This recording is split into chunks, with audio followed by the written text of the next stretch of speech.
Oi, gente, tudo bem? Hoje nós vamos fazer um vídeo em que a gente vai falar de 5 principais orientações básicas sobre alimentação que a gente pode fazer para os pacientes sem medo, né? Porque hoje a gente nós temos, né, muitas divergências em relação à alimentação e isso acaba afetando a forma como a gente conversa com os pacientes. E muitas vezes eles já trazem esses conhecimentos de vídeos que assistiram na internet, de artigos que leram, e toda essa controvérsia também tem chegado até a mesa das pessoas e tem criado, né, dificuldades, inclusive na hora de fazer uma dieta ou na hora de escolher alimentos, porque a gente tem aí uma riqueza de informações e nem todas são seguras, ou mesmo que seguras, cada uma delas defendem pontos de vista diferentes, né? E aqui eu não vou defender ponto de vista nenhum, porque eu acredito muito em alguns estilos de vida, eu vejo que eles funcionam e que realmente reduzem doenças, que as pessoas se sentem mais ativas, mais felizes, né? No entanto, eu sinto que a gente precisa ter muito cuidado quando nós começamos a inventar demais com relação à alimentação. Já que, como eu gosto muito de falar, eu uso essa frase de um dos médicos fora da caixa que eu mais admiro, que é o Dr. Bach, foi o Dr. Bach, que é: a cura é simples. Da mesma maneira, eu peço para que você incorpore isso na sua percepção. Alimentar-se é simples, não pode ser complicado. Entendem? A gente complicou demais um processo que é algo milenar, que nós fazemos desde o momento em que nós nascemos, quando sugamos o peito da nossa mãe, e que a gente trouxe, né, para o ambiente da cidade grande, industrializado, tornaram-se indústrias alimentícias, e tudo isso faz com que nós cresçamos e nos desenvolvamos em um ambiente que muitas vezes não é seguro de informações a respeito da alimentação, não é mesmo? Sem criticar, mas já criticando, a indústria por si só, ela realmente quer produzir aquilo que ela possa vender mais. Então existem aditivos alimentares, existem sabores falsos, existe sim, mesmo que discretamente, um estímulo ao consumo de alimentos X ou Y para que isso possa gerar o movimento ali financeiro que acontece dentro daquela indústria alimentícia. Se a gente for perceber hoje, a indústria alimentícia, assim como a indústria farmacêutica, são duas indústrias que crescem muito e uma anda ao lado da outra, porque os estragos que uma faz, a outra vem para consertar. Não é muito esquisito isso? Essa postura?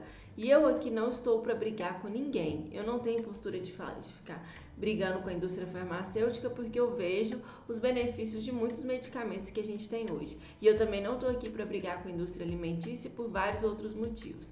Então, mas eu estou aqui para a gente conversar, você como minha colega, como meu colega, sobre como que a gente pode introduzir essa questão que é tão séria, de uma forma séria também com os nossos pacientes. Caso você tenha uma linha de estudos, de pesquisas, de conhecimentos que segue determinado tipo de dieta ou de estilo de vida, né? Tá tudo bem. Então, talvez o que eu fale aqui para você seja simples ou não faça sentido. E aí eu peço que, se você tiver algo a acrescentar, que você comente aqui embaixo para que a gente possa trocar figurinhas. E como eu falei, eu não estou defendendo nenhum estilo de vida, eu vou trazer dentro dos estudos de autocuidado, focados em medicina integrativa, eu uso isso como referência, essa questão do que é que não tem dúvida, de coisas simples que a gente pode fazer, que a gente pode orientar os pacientes e falar: olha, isso aqui a gente não tem muitas dúvidas sobre isso, sobre os efeitos disso, disso e disso, né, na sua alimentação.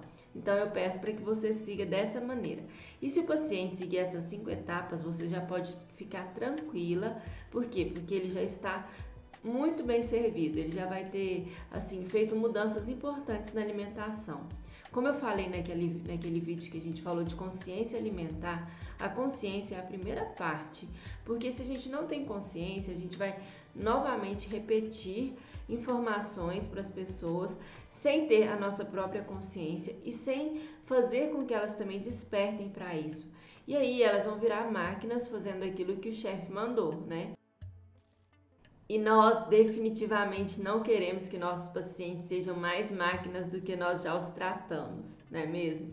Nós que viemos desse olhar totalmente compartimentado, que separa tudo, né? É muito estranho, o nosso corpo é todo interligado por vários canais, tanto químicos quanto físicos, e a gente simplesmente separa tudo em caixinhas, entrega ali o remedinho da caixinha e tal. Ó, aqui tem uma caixinha com remedinho para que você cuide do seu coraçãozinho. Aqui tem outra caixinha para você cuidar da sua caixinha fígado. Aqui tem outra caixinha para você cuidar da sua caixinha bexiga. Então, essa forma que a gente compartimentou tudo, a gente também tem feito isso com a alimentação, né? Então, começamos desse pensamento. A alimentação também ela é algo integral. A gente não deve, né, ficar focado só nos nutrientes. Não que eles não sejam importantes. Eles são extremamente importantes, mas muitas vezes a gente se perde decorando ali. Ah, a cenoura tem vitamina A, não sei o que tem isso, aquilo, outro. Tá, tudo bem se a gente traz esse conhecimento, é ótimo, se a gente tem alguma formação nesse sentido, mas aqui eu estou falando para um clínico geral ou para um especialista que não tem uma formação na área nutricional, assim como eu não tenho. Eu estudei muitas coisas, muitas mesmo, por minha conta, né? Estudei muito sobre plant-based, que é uma linha que é um estilo de vida que eu gosto, apesar de não seguir completamente, eu estou ainda em processo. Eu gosto muito dessa linha, então eu estudo mais sobre ela. Mas eu também já li algumas coisas sobre dietas paleo, dietas low carb, estilo de vida low carb, enfim. Gosto de ler sobre tudo. E aí, justamente por gostar de ler sobre tudo, eu trago de novo o que eu falei ali no começo. Eu continuo achando que se alimentar pode ser mais simples do que parece, do que a gente tem complicado. Então, a primeira coisa que a gente tem que levar para os pacientes é essa percepção da simplicidade que é ter uma alimentação saudável, de que não é caro, né? Porque eles trazem isso muito de que, eu vou ter que ficar comprando castanhas, eu vou ter que ficar comprando óleo de coco, eu vou ter que ficar comprando isso, aquilo, outro.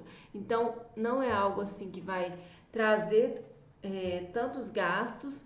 É claro que a gente vive em um país com situações socioeconômicas muito diversas, mas mesmo em situações socioeconômicas muito diversas, as frutas e legumes, elas cabem em um orçamento mais simples, né? E existem outras maneiras de se conseguir, a gente pode inclusive plantar, né? Então, a gente sabe que pode ser simples, pode ser fácil, mas isso precisa ser incorporado no olhar do seu paciente, porque se você trouxer já a complicação, e eu falo porque muitos médicos complicam, gente, e eu sinto muito dizer isso, é para poder gourmetizar mais ainda a sua consulta. Quando você entrega para o paciente e fala, olha, isso aqui é muito complicado, assim assado, eu vou te dar as minhas orientações, você na verdade está gourmetizando. E não tem problema nenhum nisso, né? Só que eu vou te ensinar a gourmetizar no sentido assim, a fazer uma consulta que vale a pena, que fique algo que o paciente viva uma experiência única, sem que você tenha que complicar as coisas, porque não sei se você sabe, o que ele entende é praticamente metade do que você falou, porque nós somos assim, né? Às vezes tem alguém falando com a gente, tipo agora eu estou falando com vocês, e vocês entendem de uma forma muito diferente. Então, às vezes vocês estão me ouvindo e falando com alguém, ou pensando em outra coisa, então vocês não captaram todas as minhas palavras. Às vezes precisa voltar ao vídeo se você quer ouvir novamente, e assim também também são os nossos pacientes. Eles vão ouvir e eles vão captar aquilo que é interessante para eles. Então, aqui hoje a gente vai falar sobre esses 5 pilares simples que podem ser incorporados numa alimentação e que já fazem grande diferença. Alguns pacientes vão precisar de orientações mais adequadas pelo quadro específico que eles trazem? Vão sim, e aí você pode pedir uma ajuda da nutricionista que trabalha com você ou de alguém da sua referência, tá bom? Ou se você tiver uma formação, melhor ainda. Então, o primeiro ponto não é ainda dos 5 pontos, né? Digo, isso aqui tá à parte, é o paciente entender que ele precisa mudar a mentalidade em relação a se alimentar. Se alimentar deve ser algo simples, algo que está relacionado ao seu cuidado pessoal, ao seu autocuidado, e não necessariamente a sua tristeza, aquela angústia de ter que parar de comer tal coisa, de ter que parar de beber bebida alcoólica, de ter que parar de comer doce. Então isso tem que deixar de ser rígido e isso tem que ser conversado com você no consultório. Você é o seu trabalho mudar essa mentalidade do seu paciente. Porque mesmo que você use, às vezes, de alguns argumentos para levá-lo para o medo, tudo bem, não tem problema, mas você pode usar outros argumentos para levá-lo para as recompensas de uma alimentação saudável. Porque o nosso cérebro ele vai funcionar baseado nos dois pontos. Ou a pessoa muda pelo medo, ou a pessoa muda pela recompensa. E as mudanças pela recompensa, elas são muito mais duradouras, mais efetivas e muito mais prazerosas.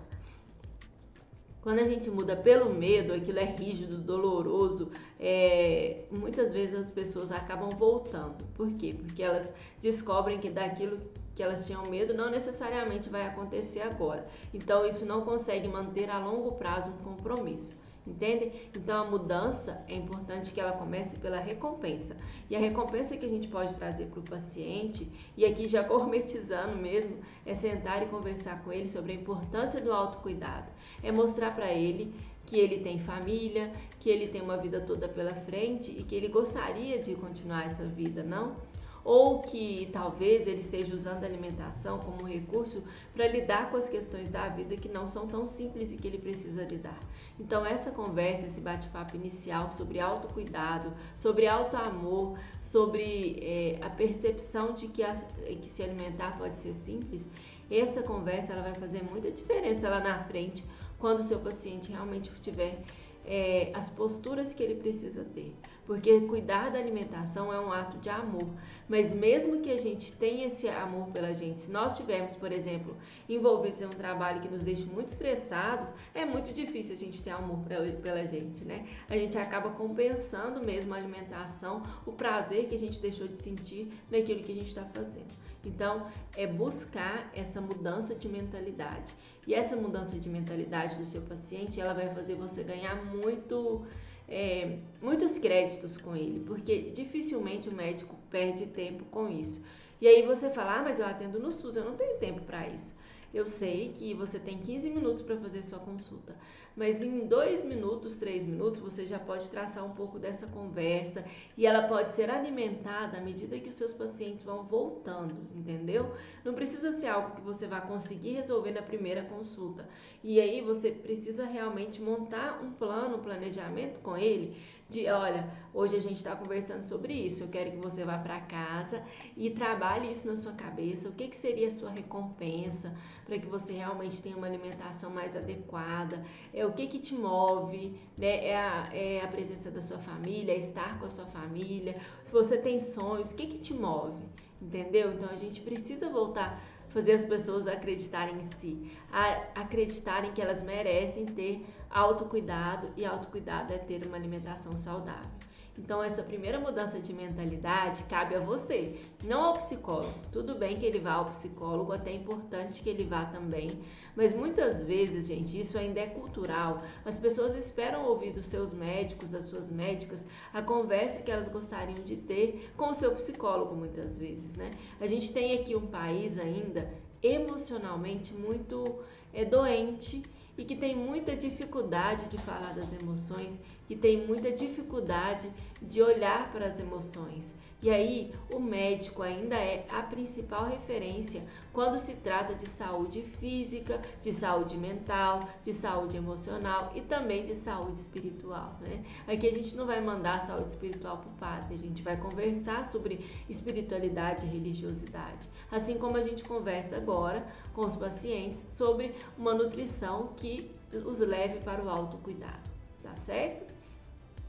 Bom, então o primeiro ponto seria a gente perceber que existem orientações muito sérias sobre isso, já existem trabalhos muito sedimentados e fundamentados de que de 8 a 10 porções ao dia de frutas e legumes, verduras variadas, folhas, é um fator preventivo de doenças crônicas, do aparecimento de doenças crônicas, do desenvolvimento de doenças como diabetes, hipertensão, como o câncer, né? Então a gente sabe que é preventivo ter essa alimentação, em que você inclua de 8 a 10 porções ao dia de frutas, de legumes, de verduras, de folhas, e isso, né, é algo que a nossa cultura, principalmente do povo brasileiro, a gente não tem, por vários motivos, né? E como que a gente pode começar a incorporar isso? A gente pode falar para o paciente, olha, os estudos mostram que se você quiser realmente ter uma dieta que te previna de doenças ou que seja curativa, caso você já tenha aí diabetes, caso você já tenha hipertensão, caso você já tenha o câncer, uma dieta curativa é aquela focada em 8 a 10 porções de verduras e legumes e frutas ao longo do dia. Então você vai comer muito mais frutas e legumes do que outras coisas.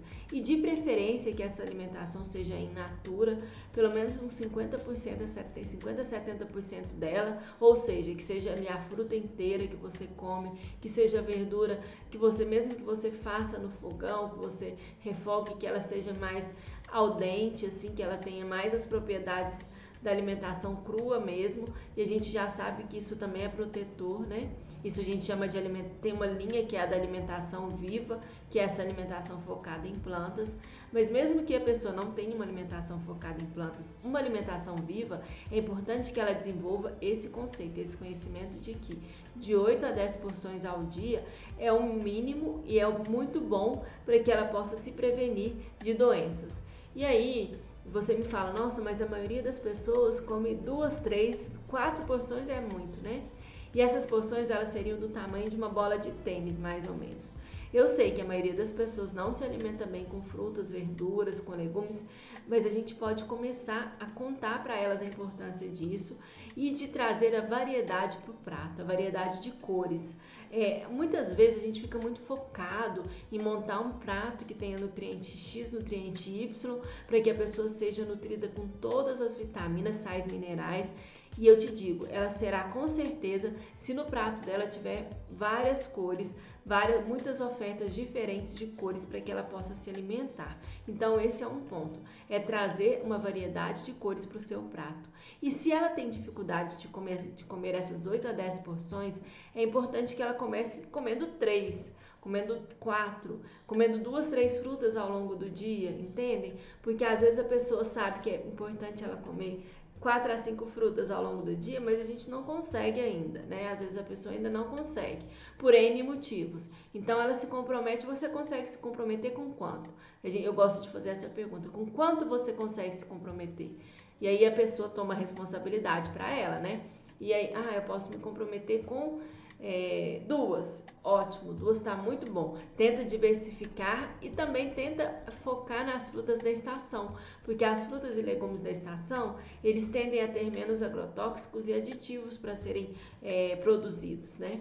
E outra coisa importante é a gente buscar uma alimentação que seja mais livre de agrotóxicos, que seja mais livre de aditivos químicos, que seja mais livre de hormônios. Então, quanto mais orgânica a gente conseguir se alimentar, melhor ainda. E a gente já sabe, nós temos estudos que mostram casos muito sérios de alimentação, de envenenamento mesmo por agrotóxico, né? A gente teve na região aqui de Minas, se eu não me engano, em Piá, um caso de feijões contaminados, que foi inclusive um padre, né, que percebeu que as crianças do orfanato estavam adoecendo, que havia uma alta incidência de câncer na região, câncer não me lembro de que, né, já esqueci esse estudo. E aí, como ele começou a perceber, eles foram ver, era o envenenamento pelo agrotóxico das lavouras que tinham de feijão ali na região e ali por perto. Então, a gente precisa focar, olhar nisso. A gente precisa também saber que quanto mais agrotóxico, mais risco de câncer, mais risco de doença. Então, o seu paciente, ele pode sim consumir, buscar consumo de alimentos mais orgânicos. Eu sei que eles custam um pouco mais caros, mas a gente tem feiras hoje de orgânicos, aqui na minha cidade tem umas 4 feiras pelo menos, e várias pessoas que entregam. E aí, às vezes, não sai tão mais caro do que uma verdura normal. E eu te falo porque eu sou uma consumidora de orgânicos há 6 anos, e há 6 anos eu pego uma cesta. Só que em alguns momentos, algumas semanas eu esqueci de pedir a cesta, e aí eu ia comprar no feirão, né, no sacolão, né, na feira normal. E a minha conta final de compras da feira normal e dos orgânicos que chegavam para mim, ela não variava nem R$ 5.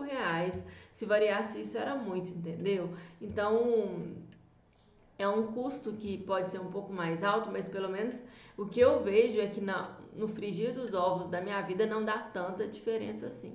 Então, eu não sei como que é na sua cidade, como que é essa orientação para os seus pacientes, qual a condição socioeconômica deles, mas enfim, isso é algo que pode ser feito, né?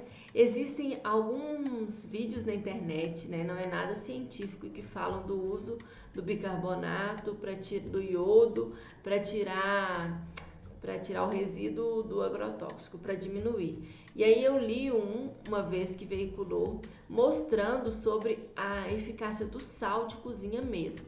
E o sal de cozinha seria você colocar uma colher de sal, uma bacia com 1 litro de água, mergulhar os legumes ali e deixar por mais ou menos 30, 40 minutos para retirar até 60%, mais ou menos, eles falam, dos resíduos de agrotóxicos. Então, isso pode ser que ajude, né? Esse, eu não lembro de onde eu li, tá, gente? Esse aí veio de um lugar mais sério, esse do sal. Eu não lembro de onde eu li agora, mas eu posso buscar esse artigo depois, porque eu nem ia falar disso, mas me veio essa lembrança agora disso.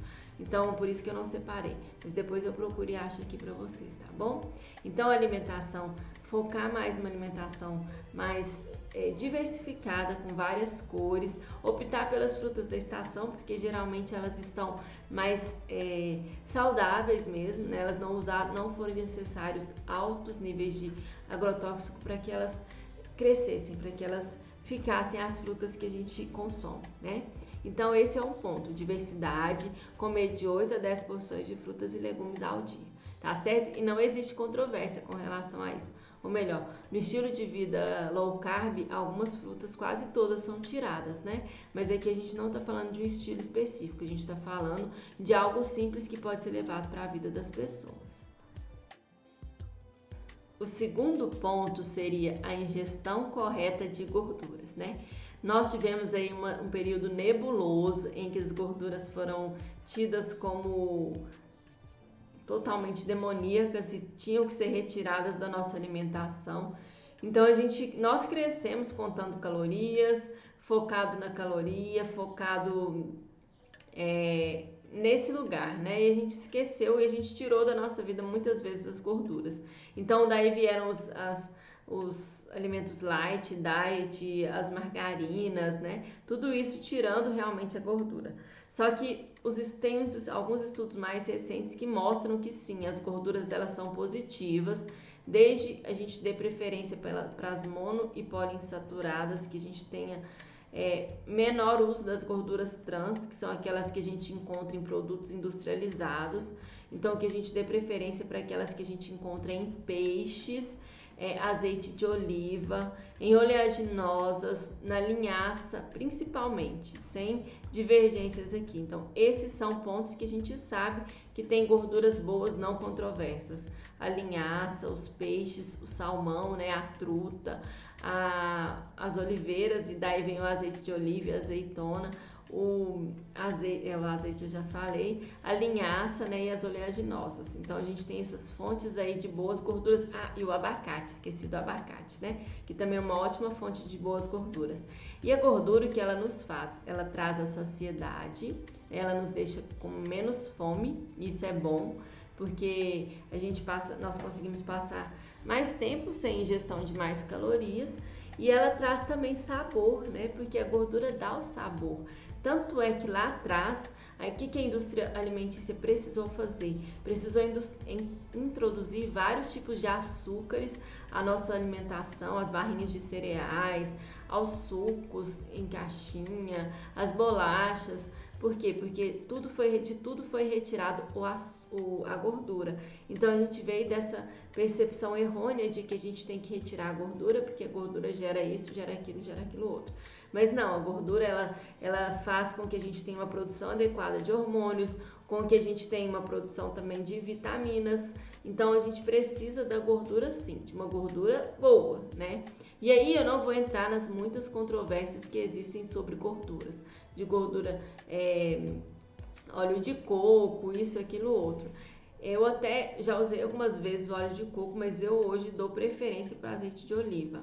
Que o azeite de oliva, se nós formos pensar, ele é algo milenar também, né? Se usar azeite de oliva há quanto tempo? As populações mais longevas que a gente vê, como eu falei naquele vídeo lá das populações longevas e felizes, elas usam o azeite de oliva há séculos e séculos e séculos. Então eu busco muito esse olhar. Olha, o que tem dado certo no processo evolutivo da humanidade? Né? O que tem dado certo para as pessoas todas no processo evolutivo? Azeite de oliva tem dado certo, então eu busco ele. E às vezes, aqui eu falo que pode ser que, né, ele realmente aumenta o orçamento da família. Aqui em casa a gente fez uma conta, né, de quanto seria passar para o azeite de oliva cozinhar mesmo, de quanto a gente teria em acréscimo usando um óleo normal. A gente usava óleo de girassol, eu acho. Isso foi há muito tempo também. E a gente olhou que acrescentava mais ou menos 60 a 70 reais no nosso orçamento. Dentro do nosso orçamento, nós vimos que isso era possível. Então, nós colocamos o azeite de oliva. Mas é importante que você faça sempre essa avaliação com o paciente, sabe? O que cabe dentro do seu orçamento? Cabe o azeite? Cabe pelo menos para que você tempere as saladas com azeite. E aí, cabe 1 ou 2 azeites por mês. Ótimo, então é isso que você vai ter para consumir também. O abacate é uma fruta barata, principalmente se for numa época de estação, se for uma fruta da estação, né? A gente encontra aí abacateiros pela cidade, pelo menos aqui por onde eu moro. A gente encontra abacateiros pelos quintais, a casa do meu avô era cheia de abacateiros, então é algo que a gente consegue encontrar. Os peixes talvez sejam um pouco mais caros mesmo, mas existem alguns peixes mais baratos e é bom você ter uma peixaria de confiança e aí buscar, talvez se você não tiver se o seu paciente não tiver como comer sempre peixes, que ele coma umas 2 vezes por mês pelo menos, entende? Então essa é a questão do peixe. As castanhas e as oleaginosas são um pouco mais, talvez, difíceis de acesso, dependendo da condição socioeconômica do paciente, mas isso tudo pode ser conversado, porque a gente sempre tem que lembrar das questões de prioridades. O que a gente pode priorizar em detrimento disso aqui? Porque isso aqui é saúde, né? Quantas pizzas você come? Toda semana vocês comem pizza no fim de semana? Então, o que você acha de comer uma pizza por mês ou 2 e transformar esse valor da pizza nisso aqui? Entende? Então, a gente tem que trabalhar muito as prioridades dos pacientes, tá certo? Então, essa questão das gorduras, vamos esquecer do que nos foi falado de que gordura era algo ruim. E aí entra aquela questão que aconteceu na década de 50 ou 60, né? Daquele estudo longo que foi feito por um fisiologista, mostrando o efeito danoso das gorduras no nosso organismo. E esse estudo hoje, depois a gente ficou sabendo que ele foi totalmente manipulado pela indústria alimentícia que queria vender mais alimentos à base de açúcares, né? Alimentos industrializados, tirando a gordura do prato das pessoas. Então isso é muito foda, né? A gente ficar sabendo... desculpa, usei uma palavra feia. A gente ficar sabendo disso hoje, sendo que toda a nossa cultura foi pautada nesse aspecto, né? Então essa questão das gorduras é essa. Um outro ponto é a questão dos açúcares, né? A gente falou disso. Isso também é um consenso. Nós sabemos que os açúcares, e aqui não falo só do açúcar cristal mesmo, mas os açúcares em excesso, eles trazem inflamação e eles trazem doenças crônicas, como obesidade, diabetes, e tudo isso já leva a outras doenças. A gente sabe também que aumenta a predisposição ao câncer. Então, os açúcares, eles podem sim nos adoecer e eles podem trazer esse acúmulo mesmo a longo prazo, e é algo que a gente tem que ter muito cuidado porque está totalmente inserido na nossa alimentação. Eu vejo hoje que nós, enquanto mães, temos mais preocupações com os filhos em relação ao açúcar, mas é algo muito difícil de ter o controle porque é uma droga liberada, né? E eu digo droga porque a gente sabe que vicia, né? E aqui quem vos fala é uma pessoa que tem sérios problemas com vício em açúcar. E aí o que a gente pode fazer, né? O que eu tenho feito, o que eu sempre fiz para conter isso, né? Como que a gente pode orientar os nossos pacientes com relação ao consumo de açúcar? Primeiro é mostrando mesmo que, levando-os para a consciência de que é algo danoso. de que é algo, não é só mais um pouquinho, de que é algo que realmente gera acúmulo e causa danos a longo prazo. E que é de responsabilidade deles fazer essa diminuição. Não nossa, são eles que vão ter essa percepção. Então, de que é algo danoso, de que é possível sim, porque a maioria deles também acreditam que não é possível a gente diminuir ou mesmo retirar o açúcar da vida da gente. Por exemplo, sucos, né? Aqui em casa a gente faz às vezes sucos de frutas. E aí ainda colocávamos o açúcar. E aí eu comecei a reduzir, de tal maneira que esses dias eu esqueci de colocar o açúcar no suco. Ele não ficou muito legal não, um suco de maracujá, mas os meninos tomaram, meus filhos, e eles só falaram, tá um pouco diferente, mas não foi aquela coisa assim, nossa, tá impossível de tomar, eu não tomo isso, entende? Então a gente consegue sim fazer essa diminuição gradativa. Algumas maneiras que eu uso, né, e que eu vejo que funciona, é você trocar por frutas, né? Então, no primeiro momento, mesmo que as frutas tenham açúcares, é melhor você trocar o industrializado pela fruta. E aí isso já vai te ajudar a sair daquele vício ali do doce ultraprocessado. Então, trocar por frutas é legal, mesmo que as frutas sejam um pouco doces. É melhor dar preferência para frutas mais cítricas, porque aí a gente muda um pouquinho o sabor e o hábito daquele sabor, né? O hábito do doce a gente muda para o hábito um pouquinho mais cítrico. Então isso ajuda, né? E eu me lembro uma vez que eu fui ver dicas na internet de como lidar com a compulsão por açúcar. Não lembro quando foi isso, foi há algum tempo atrás. Dica de blogueira mesmo, de gente que faz isso, né? Que trabalha com isso, de nutricionistas e tal. E aí são sempre dicas muito parecidas, com algumas que eu estou falando aqui, como essa questão de usar as frutas cítricas. Mas é assim, você tem vício de açúcar, então não coma grãos. Evite o arroz, o feijão, evite o pão. E aí eu falo, gente, é muito fácil falar pra gente fazer isso, sendo que se a gente custa parar com chocolate, a gente vai conseguir parar com tudo, né? Então é importante a gente ter esse bom senso. O que o nosso paciente vai conseguir e o que ele não vai conseguir. Por isso que ir aos poucos é um grande processo e ele tem que ser orientado sobre isso. Olha, o ideal é isso, é você parar de consumir isso assim assado, usar mais o açúcar mascavo e o mel e trocar o chocolate pelas frutas.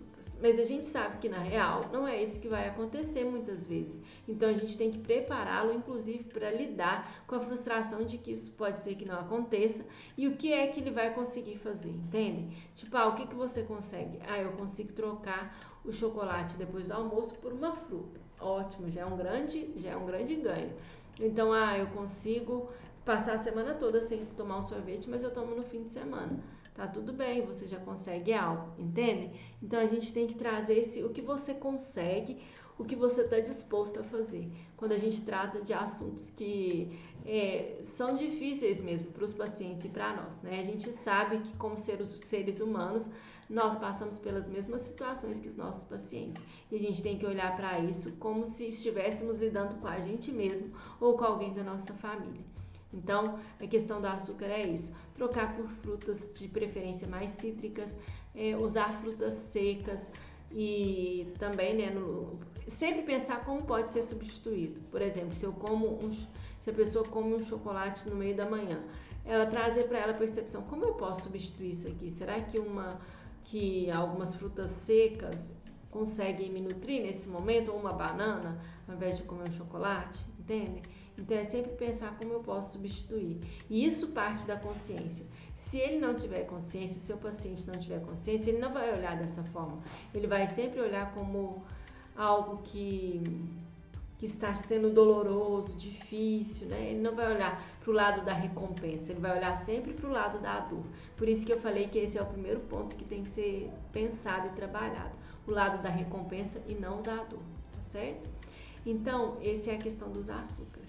E agora vem o outro parente do açúcar, que é o sal refinado, né? E a gente usa muito sal mesmo na comida, quando a gente se coloca com esse olhar investigativo. E também todos os outros produtos industrializados que a gente consome. O sal, ele vem mesmo às vezes como algo embutido ali, algo caladinho ali no cantinho dele, mas que vem nos alimentos, e isso acaba trazendo um grande estrago para a gente, porque o sal, a gente sabe, ele retém líquido, ele traz essa retenção de líquido, isso gera um aumento dos quadros de hipertensão. Tanto é que pessoas hipertensas precisam de dietas hipossóticas, né? E a gente sabe que o sal tem esses malefícios. Então, a longo prazo não é legal, né? É engraçado porque a gente conseguiu introduzir na cultura das pessoas, muitas vezes, a questão do sal, né? Da redução do sal, e não conseguimos introduzir a redução do açúcar, que faz muito mais mal se a gente for olhar em termos de proporção, em termos de doenças e tudo mais. Mas não falando que o sal não seja importante. Então, a gente tem que reduzir ao uso diário mínimo. Eles sempre falavam, usavam aquela medida para a gente ensinar para o paciente uma tampinha de caneta Bic, que seria o tanto de sal que ele poderia consumir ao longo do dia. Se a gente fosse falar em termos de valores corretos de sal, de consumo de sal, né? Mas na real a gente sabe que não funciona assim. Então é legal você orientar como você pode tirar mais ainda o sal da sua alimentação. Será que você não pode trocar por um orégano, por um manjericão, né? Eu falo que na minha vida, depois que eu descobri o manjericão, tudo tem sabor, porque uma salada com um pesto de manjericão fica uma coisa deliciosa, enfim, um macarrão ou qualquer outra coisa que tenha o tal do manjericão fica muito bom. E aí, com isso, a gente pode diminuir o uso do sal. E não só o manjericão, talvez você não goste do manjericão, mas explore as ervas, o alecrim, o gengibre, o orégano. Tudo isso dá uns sabores muito bons ali numa mistura ao longo da alimentação, entende? Então ensine isso para os pacientes. E, gente, pasmem, por mais que possa parecer algo muito simples isso que eu tô falando, quando a gente ensina, as pessoas não sabiam. Às vezes elas até ouviram vídeos na internet e tudo, mas elas buscam ainda esse olhar do que o seu médico, do que a sua médica está falando. Então esse conversar com o paciente dá muito resultado.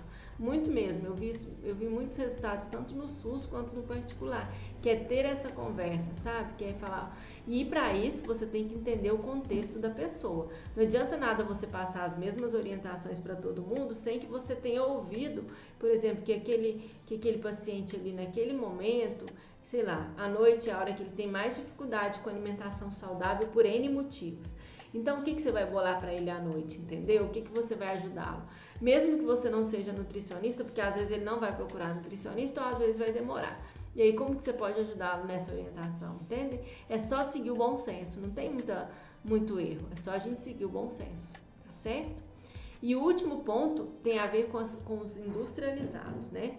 Tem uma nutricionista que eu li alguns livros dela, acho que ela tem um livro só, foi dela mesmo que eu li o livro, que é a Sophie Dera, né? E ela fala uma coisa interessante nesse livro, que chama O Peso das Dietas, é que se uma comida, sua avó não conhece aquela comida, ela não é comida de verdade, porque a indústria alimentícia chegou no mundo com toda a força nos últimos 30 anos, mais ou menos, né? Introduzindo as bolachas, as farinhas, os açúcares, tudo refinados, em forma de ultraprocessados em caixinhas ali no supermercado. Então, o supermercado nem sempre é o melhor lugar para a gente encontrar comida de verdade. E o que é a comida de verdade? É o que nasce na terra, é o que cresce nas árvores, é tudo que é mais natural. Não necessariamente o que é natural é saudável, mas é o que é mais natural, que é a comida de verdade. E a gente sabe isso, né? Eu não preciso ficar te explicando que uma cenoura é uma comida mais de verdade do que uma latinha de, sei lá, de milho, que também é um milho, mas que passou por vários processos até entrar dentro daquela latinha, entenderam? Então, a gente tem que buscar o simples e o mais natural no nosso dia a dia e trazer esse conceito e essa consciência para os nossos pacientes. É melhor ir mais à feira, ou ao sacolão, ou à feira orgânica, do que ao supermercado para buscar comida, né?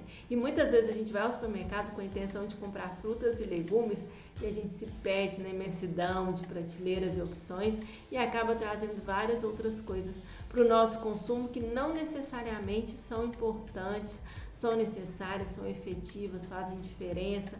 Então é esse olhar de que o consumo de industrializados ele deve ser reduzido ao máximo, né? Tem cursos aí de como ler rótulos.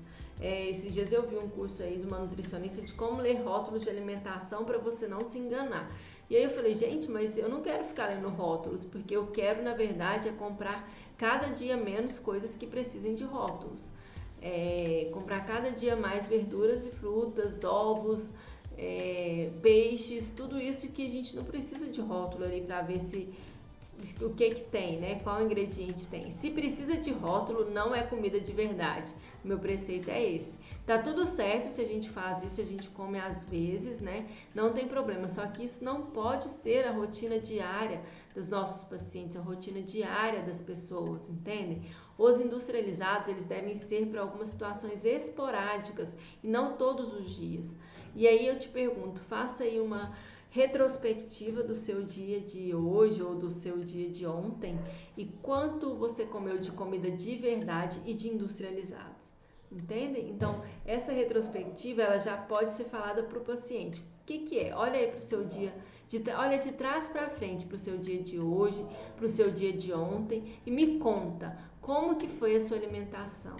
O que você acha que pode ser mudado? Porque eles vão trazer essa resposta para você do que pode ser mudado, entendem? Então, é esse olhar do que pode ser substituído por um industrializado. Uma banana, né? E aí eu trago a minha própria percepção. Eu percebi que eu tinha muita facilidade. Eu preciso emagrecer tanto para isso, aquilo, outro, então eu vou perder 5 quilos. Eu reduzia em quantidade. Eu trocava, fazia substituições e não fazia, na verdade, as mudanças efetivas em parar de comer, por exemplo, industrializados. Eu queria fazer uma dieta, eu vou ali na casa de produtos naturais e compro um monte de bolinho dietético, um monte de bolinho sem açúcar e tal, menos calórico para eu comer no meu café. E aí, na verdade, eu não estou mudando o meu estilo de alimentação. Eu estou comendo a mesma coisa, só que eu estou comendo uma coisa menos calórica. E aí eu não sinto que isso fez uma diferença efetiva nas minhas células, que estão ali acostumadas a comer aquilo, entendem? Então a gente tem que olhar por esse lado da mudança de virar do avesso mesmo. Se você não tem o hábito de frutas e verduras, como que isso pode fazer parte da sua vida? Então, para perder peso, principalmente, não é redução de calorias, é mudança total mesmo naquilo que a pessoa está ingerindo. Então, às vezes, eu vejo, por exemplo, senhoras, né, muito obesas ali perto dos seus 60, 70 anos. E aí a pessoa fala que não come quase nada, e ela realmente quase não se alimenta. Mas quando ela se alimenta, ela não busca alimentos nutritivos, que vão aumentar o metabolismo dela, que vão melhorar a produção de vitaminas. Ela come as mesmas coisas, toma um copo de leite, come um pedaço de pão, e aí ela não mantém, ela pode ter diminuído em quantidade, mas ela não mudou realmente aquilo que precisa mudar, que é o que ela tem que comer em termos de nutrição mesmo, em termos de aumentar a variedade mesmo de cores no seu prato, no seu dia a dia, entende? Então, essa percepção da mudança no estilo total, né? E não só na quantidade. Se a pessoa não come frutas, ela precisa começar a comer frutas. Se a pessoa não come verduras, ela precisa começar a comer verduras. Então, é essa mudança no estilo total. E quando a gente trata de crianças, é muito bom nós olharmos para o estilo de vida da família como um todo. Algumas crianças, e aqui eu digo as minhas, têm dificuldades mesmo para comer determinados alimentos, né? Mais crus, verduras e frutas. E aí entra criatividade, tempo, né, e o estilo da família. Então, aquilo que eu vejo nos meus filhos que não tá legal, eu tenho tentado mudar em mim. Ou olhar dentro de mim e ver onde existe aquilo em mim para que eu possa ajudá-los. Entendem? Então, esse lugar de criança é muito importante a gente olhar para a família como um todo. Porque algumas vezes a família que está trazendo a doença para aquela criança ou algum familiar ou algum coleguinha, porque eu vejo isso, igual meus filhos, eles ficam pedindo sobremesa, né? Nas férias eles acostumaram, às vezes tomar um açaí, comer um chocolate, e aí eles ficam pedindo. E agora eu não dou sobremesa, dou às vezes no fim de semana. Então, eles simplesmente ficam sem, eles reclamam, mas eles ficam sem, eles não sabem ir ali na esquina e comprar um chocolate, entendeu? Então eles ficam sem o chocolate. Então, criança é até mais fácil, eles vão dar birra, eles vão chorar, eles vão achar ruim, pode ser que sim, mas a gente consegue ter esse domínio porque eles ainda nem vão ali comprar, entendem? Então, a criança que existe em nós, essa sim dá trabalho. Essa criança birrenta que a gente traz aqui dentro, que quer resolver os problemas com o chocolate, com a cerveja, com o macarrão, essa criança aqui dá trabalho, né? As outras crianças a gente pode agora, nesse momento ainda atuar, mas a nossa criança, como que a gente está conversando com ela em relação à comida? Será que ela está fazendo birra? E aqui eu te trago também para a analogia da criança do seu paciente. Será que ela está aí birrenta, querendo se manter no mesmo lugar, achando que você como médica é a mãe dela, que está ali forçando a alimentação? E será que é esse o seu lugar? Entendem? Então, qual o seu lugar como médica que pode ajudar seu paciente? Será que você não precisa sair da postura de mãe e entrar na postura de consciência, de ajudá-la a tomar consciência de que a responsabilidade é dele, e de sendo dele a responsabilidade, tudo fica mais fácil, tudo flui melhor, porque ele assume para si a responsabilidade, tá certo? Então, por hoje é isso que a gente tinha para conversar. Eu peço que se você tiver algum comentário ou queira acrescentar algo que eu não falei, que você deixe aqui embaixo para a gente, tá bom? Então, até mais, até o próximo vídeo.